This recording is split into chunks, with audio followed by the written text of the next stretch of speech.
청주가 조정 대상 지역에서 곧 해제된다는 가짜 뉴스가 나돌 정도로 해제 시점에 대한 관심이 높아지고 있습니다. 국토부는 이달 말 해제 여부를 결정하는 주거정책심의위원회를 열 예정입니다. 검찰의 충북교육청 납품비리 의혹 수사가 2년여 만에 종결됐습니다. 모두 7명이 기소된 가운데 김병호 교육감은 불기소 처분됐습니다. 70대 여성의 허위 역학 진술에 대한 소송이 선고를 앞두고 있습니다. 다른 확진자들에게 바이러스를 옮긴 것이 입증되는지 여부가 관건입니다. 충주시가 도입한 스마트 정류장이 에어컨 등 최신 시설은 갖췄지만 내부가 비좁다는 지적이 일고 있습니다. 성인 4~5명만 앉으면 꽉 차다 보니 바깥에서 기다리는 일이 비일비재한 상황입니다. 여러분 안녕하십니까. CJB 8시 뉴스 시작합니다. 요즘 청주 부동산 시장에서 초미의 관심사는 언제 조정 대상 지역에서 해제가 되느냐입니다. 어제는 국토교통부가 청주를 조정 지역에서 빼준다는 가짜 뉴스까지 나돌았습니다. 홍우표 기자입니다. 어제 오전 10시까지 보도유예, 이른바 엠바고를 전제로 청주가 조정 대상 지역에서 해제된다는 내용을 담고 있는 인터넷 게시물입니다. 일부 맘카페나 부동산 카페에 대대적으로 퍼나르기가 진행됐습니다. 워낙 구체적이다 보니 부동산 업계는 기정사실로 받아들였고 청주시 당국에서도 진위를 파악하느라 분주히 움직였습니다. 조정지역 해제에 대한 일반의 기대감이 어느 정도인지를 알 수 있는 해프닝이었습니다. 지난 2020년 6월 청주 동지역과 오송 오창이 이른바 규제 종합세트로 불리는 조정 대상 지역에 선정된 이후 청주시는 그해 11월에 이어 지난달 해제를 건의했습니다. 김영한 지사 당선인도 최근 원희룡 국토교통부 장관에게 직접 건의를 한 바 있습니다. 지난 1월을 기점으로 청주의 아파트 가격은 상승세가 둔화되면서 거의 정체기에 접어든 상태. 게다가 급격한 금리 인상 또한 조정지역 해제에 대한 기대감을 높이는 요인입니다. 취득세 중과, 대출 규제, 양도세 중과 뭐 이런 게 막 있다 보니까 이게 절대 거래가 될 수 없는 그런 상태로 돼 있거든요. 그러면 실수요자들은 뭐 얼마나 많은 피해를 보고 청주 시민이 피해를 보게 돼 있는 거예요, 사실은.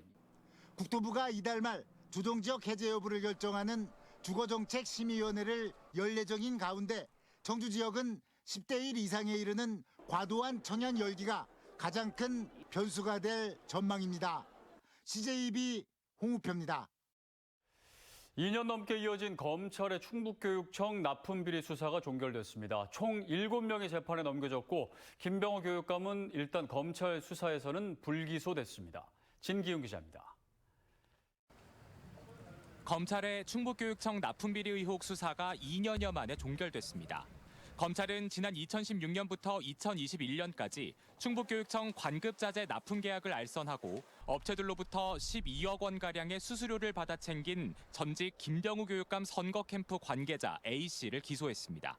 또 A씨의 범행을 도운 납품업자 3명 등 업자 4명이 함께 재판에 넘겨졌습니다. 검찰이 기소한 교육청 직원은 1명으로 교육청 내부 자료인 납품 가격표를 전달한 혐의로 지난 4월 이미 기소한 상태입니다. 김병우 교육감에 대해선 불기소하기로 했습니다. A씨가 챙긴 수수료가 김 교육감의 변호 비용으로 흘러들었다는 증거가 없다는 겁니다. 이번 사건은 지난 2020년 한 보수 시민단체가 김 교육감이 특정 업자에게 납품 편의를 봐줬다고 고발하면서 불거졌습니다. 고발단체는 지난달 경찰에도 김병우 교육감의 변호사비 대납 의혹을 고발한 상태입니다. 변호사비 대납은 누가 대납했느냐를 찾는 게 수사에 초점이 돼야 되는데 지금 완전히 납품비리 자금의 흐름이 김병호한테 가지 않았다. 엉뚱한 얘기를 한 거거든요. 이 부분에 대해서 지금 경찰이 제대로 이해를 하고 수사를 하길 바라겠고요. 이에 맞서 김병우 교육감은 고발인 등을 무고와 명예훼손 혐의로 맞고소한 상태입니다. 건설업자 1명은 4억 원 상당의 알선 수수료를 받은 혐의로 징역 1년 10월을 선고받고 항소심이 진행 중입니다. 교육감 선거에서도 쟁점이 됐던 충북교육청 납품비리 사건은 모두 7명이 기소된 가운데 경찰은 김 교육감을 불기소 처분한 검찰 수사 결과를 검토한 뒤 소환 조사 등 추가 수사 여부를 결정할 방침입니다. CJB 진기훈입니다. 지난 2020년 광복절 집회에 참가한 70대 여성의 허위 역학 진술에 대해 청주시가 제기한 손해배상 소송이 이제 선고를 앞두고 있습니다. 이 여성을 통해 바이러스가 퍼졌다는 역학조사 결과를 법적으로 인정받을 수 있을지 보건당국이 촉각을 곤두세우고 있습니다. 이태영 기자입니다.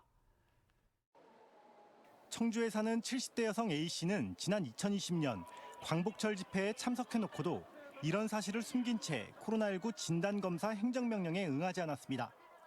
이로부터 약 2주일 뒤 A씨를 비롯해 A씨와 접촉했던 7명이 코로나19에 연쇄 감염됐습니다.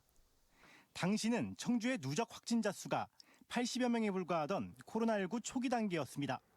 이 때문에 청주시는 A씨에게 5,208만 원의 손해배상을 청구했습니다.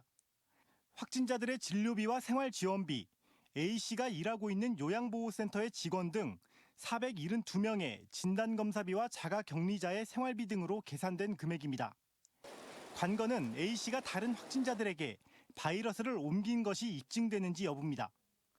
확진일은 A씨보다 접촉자 3명이 하루 더 앞서지만 청주시는 A씨의 증상이 사흘 먼저 나타났다는 점에서 A씨가 바이러스를 전파한 것으로 보고 있습니다. 또 다른 확진자들의 동선에서 감염원을 찾을 수 없었다는 역학조사 결과도 증거로 제출했습니다. 반면 A씨는 역학조사 과정에서 집회 참가 사실을 숨긴 점은 인정하면서도 자신으로부터 코로나19가 전파됐다는 건 인정할 수 없다는 입장입니다. 앞선 형사재판에서 A씨는 허위 역학 진술을 한 사실에 대해 감염병 예방법 위반 혐의로 벌금 300만 원을 선고받기도 했습니다. 거리 두기는 많이 완화됐지만 방역수칙 위반에 대한 엄중한 책임론도 여전히 존재하는 가운데 선고는 8월 26일 청주지법에서 열립니다. CJB 이태현입니다.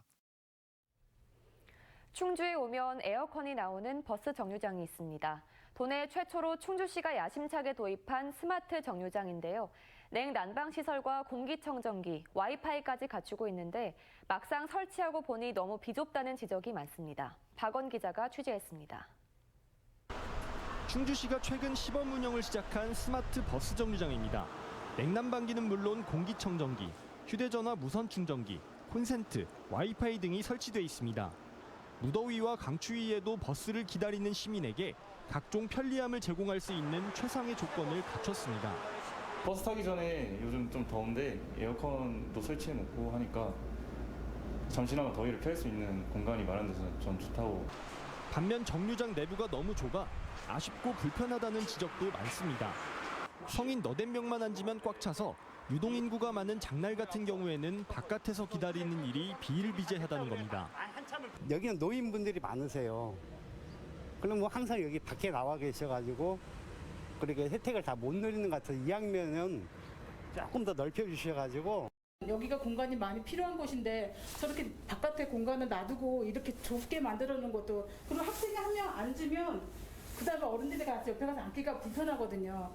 실제로 앉을 자리가 없어 더위에도 밖에서 기다리는 시민도 있었습니다. 사람들이 너무 많이 앉아 있어갖고 불편하게 들어가면 서 있어야 되잖아. 그래서 밖에 나와 있는 거죠. 너무 좁고 그래서. 이에 대해 충주시는 사업 추진 시점이 지난해 코로나 상황이 심각한 시기라서 발생한 일이라는 입장입니다. 스마트 정류장의 경우 반개방형과 완전 밀폐형으로 나뉘는데 시민 의견 수렴 당시에는 코로나 때문에 밖에서도 앉을 수 있는 반개방형 의견이 많았다는 겁니다. 반반으로 해서 하는 게 좋겠다라고 그렇게 나와서 이제 그게 채택이 된 거거든요. 작년에는 이제 국토부에서도 그렇게 하는 걸 또 권했었고. 충주시가 설치한 스마트 정류장은 시내 14곳과 외곽 지역 4곳 등 모두 18곳으로 총 사업비 18억 원이 투입됐습니다. 정류장 한 곳당 1억 원이 쓰인 셈인데 많은 예산이 투입된 만큼 모든 시민이 편리하게 이용할 수 있도록 보다 실효성 있는 운영 방안 마련이 필요해 보입니다. CJB 박원입니다. 요즘 주변을 보면 좋아하는 운동을 즐기며 활기찬 노년을 보내는 분들이 참 많습니다. 코로나19로 멈췄던 어르신 생활체육대회가 3년 만에 다시 괴산군에서 열렸는데요. 그 현장을 안정은 기자가 다녀왔습니다. 어르신들에게 인기 많은 게이트볼 경기. 심판의 호명에 맞춰 어르신 선수단은 T자형 스틱으로 공을 쳐서 게이트를 차례대로 통과시킵니다. 그동안 갈고 닦은 기량을 펼치기 위해 집중 또 집중. 5대5 팀 대항전이 흥미진진하게 치러집니다. 서로 협조를 해야 돼요. 그래가지고 이 작전이라는 게 굉장히 무궁무진하게 많거든요. 그래가지고 그런 것들이 머리를 많이 써야 되기 때문에. 제17회 충북 어르신 생활체육대회가 괴산군 일원에서 열렸습니다. 코로나19로 중단됐던 대회가 다시 개최된 건 3년 만입니다.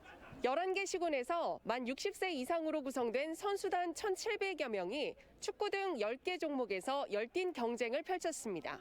증평군 소속으로 생활체조에 참가한 연강흠 어르신은 올해 만 89세로 여성 최고령 참가자의 이름을 올렸습니다. 다들 부러워하고 어디 가면 왜 이렇게 젊으냐고 젊은 비결가 뭐냐고 물어봐요. 운동하면 된다고 내가.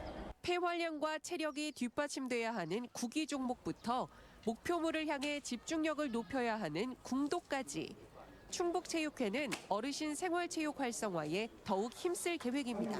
11개 시군에 67명의 우리 지도자가 어르신들 그 생활체육 지도자가 나가 있습니다. 그래서 어르신들에게 이 훈련하는 방법, 이 생활체육하는 방법도 알려드리고 있고.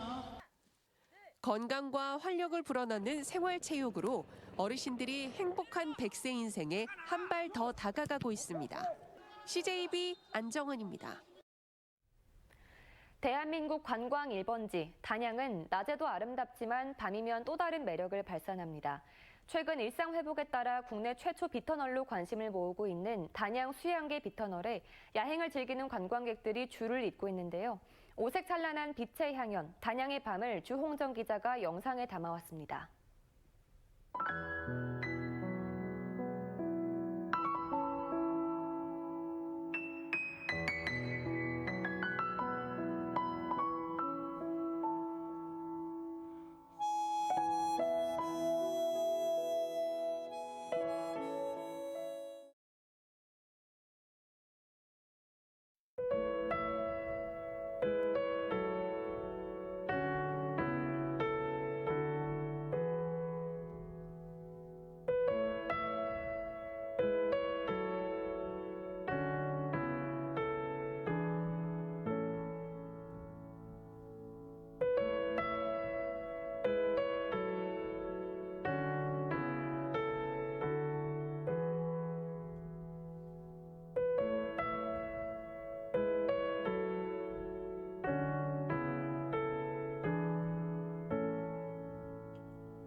충북교육감직 인수위원회가 현장과의 동행 워크숍을 열었습니다. 오늘과 내일 이틀간 새롭게 만들어가는 충북교육 비전이라는 주제로 열리는 워크숍은 현직 교사들로 구성된 현장 소통 TF팀이 제시하는 교육 현장의 목소리를 듣고 분과별 간담회와 특강 등의 일정으로 진행됩니다.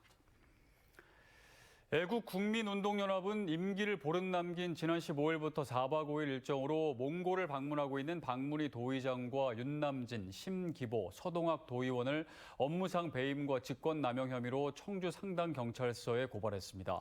또 고위공직자범죄수사처와 국민권익위에도 고발장을 접수할 예정입니다. 애국운동연합은 고금리, 고물가, 고유가의 삼중고 속에 임기를 보름 남기고 혈세를 들여 몽골에 간 것은 도민을 우습게 본 것이라며 철저한 수사를 촉구했습니다. 충북경찰청 직장협의회가 행정안전부 산하 경찰국 신설안에 대해 반대 입장을 표명했습니다. 직장협의회는 입장문을 통해 경찰국 신설안은 경찰의 정치적 중립성을 훼손하는 시대착오적 발상이라며 경찰권을 견제 통제하려면 법령에 근거한 국가경찰위원회와 자치경찰위원회를 이용하라고 주장했습니다. 제16회 대한민국 풍란대전이 내일부터 이틀간 청주 실내체육관에서 열립니다. 대한민국 풍난연합회가 주최하고 청주 직지풍난회가 주관하는 이번 전시는 전국 11개 지부 회원 132명이 참가해 540여 점의 풍난 작품을 선보입니다. 또 전시 기간 관람객 1000명에게는 풍난을 무료로 분양할 예정입니다. 충북에서 판매되는 휘발유와 경유의 주유소 평균 판매 가격이 리터당 2,100원을 돌파했습니다. 한국석유공사 오피넷에 따르면 오늘 충북의 휘발유 값은 리터당 2,103원을 기록했고 경유는 2,110원에 판매되고 있습니다. 국제 유가 상승분이 유류세 인하분을 초과하면서 정부의 세금 인하 효과는 사라진 것으로 보입니다. 청주시가 지난 2월부터 별도로 운영해오던 일반관리군 재택치료자 상담을 4개 보건소로 이관합니다.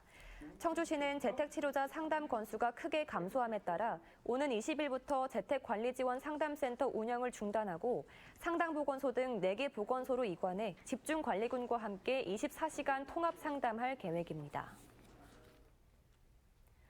충주경찰서는 가정폭력에 대한 적극 대응과 맞춤형 예방을 위해 홈키퍼 가정지킴이 프로젝트를 추진한다고 밝혔습니다.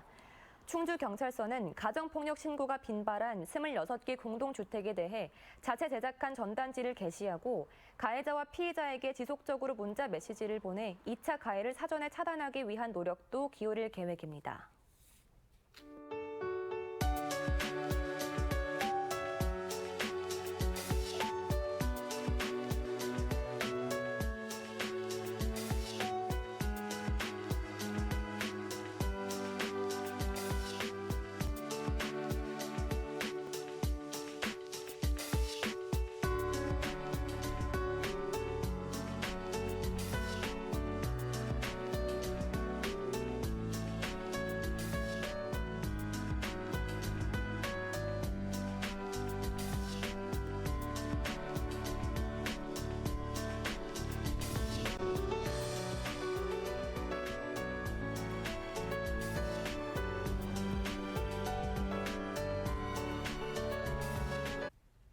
이상으로 CJB 8시 뉴스를 모두 마칩니다. 시청해주신 여러분 고맙습니다.